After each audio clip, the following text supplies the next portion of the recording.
I like Bill Maher. I've been on his show a bunch of times. He's a comedian, but, frankly, when it comes to the topic of religion, he's not very sophisticated in the way that he thinks.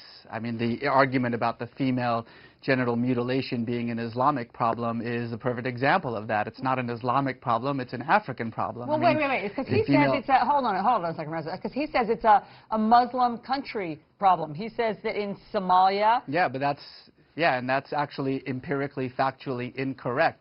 It's a Central African problem. Eritrea has almost 90% female genital mutilation. It's a Christian country. Ethiopia has 75% female genital mutilation. It's a Christian country. Nowhere else in the Muslim majority states is female genital mutilation an issue. But again, this is the problem, is that you make these facile arguments like that women are somehow mistreated in the Muslim world. Well, that's certainly true in many Muslim majority countries like Iran and Saudi Arabia.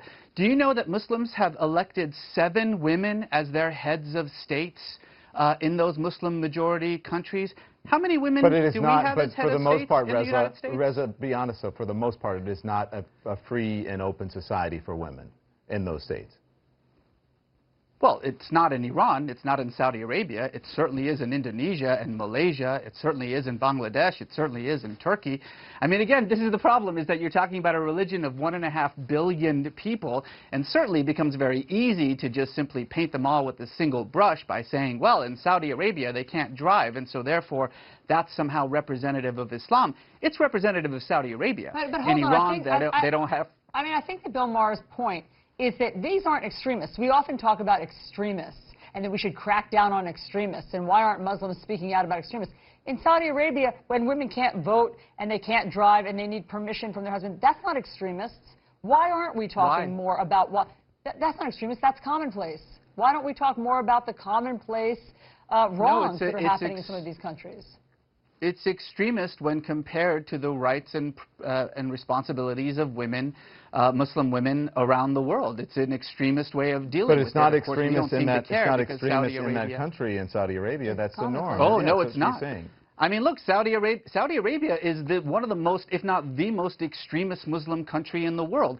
In the month that we've been talking about ISIS and their terrible actions in Iraq and Syria, Saudi Arabia, our closest ally, has beheaded 19 people. Nobody seems to care about that because Saudi Arabia sort of preserves our national interests. Okay. This is the problem, is that these kinds of conversations that we're having aren't really being had in any kind of legitimate way. We're not talking about women in the Muslim world. We're using 2 or 3 examples to justify a generalization. That's actually the definition of bigotry. All right, fair enough. Let's listen to Benjamin Netanyahu at the United Nations today. So when it comes to their ultimate goals, Hamas is ISIS and ISIS is Hamas. And what they share in common, all militant Islamists share in common. So Reza, the question at the bottom of the screen that everyone is looking at. Does Islam promote violence? Islam doesn't promote violence or peace. Islam is just a religion, and like every religion in the world, it depends on what you bring to it. If you're a violent person, your Islam, your Judaism, your Christianity, your Hinduism is going to be violent. There are marauding Buddhist monks in Myanmar slaughtering women and children. Does Buddhism promote violence? Of course not. People are violent or peaceful, and that depends on their politics, their social world, the way that they see their communities, the way they see themselves. So, Reza, you don't think that there's anything more, there's the justice system in Muslim countries, you don't think is somehow more primitive or subjugates women more than in other countries?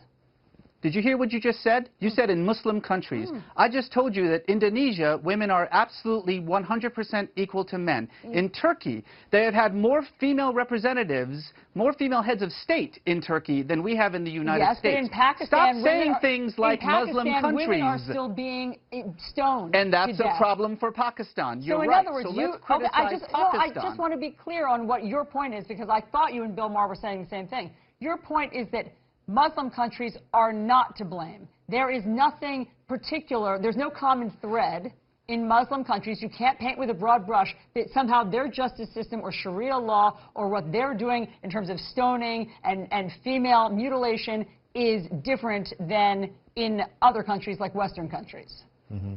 stoning and mutilation and those barbaric practices should be condemned and criticized by everyone. The actions of individuals and societies and countries like Iran, like Pakistan, like Saudi Arabia must be condemned because they don't belong in the 21st century. But to say Muslim countries as though Pakistan and Turkey are the same, as though Indonesia and Saudi Arabia are the same, as though somehow what is happening in the most extreme forms of these repressive countries, these autocratic countries, is representative of what's happening in every other Muslim country is frankly, and I use this word seriously, stupid. So let's stop doing it.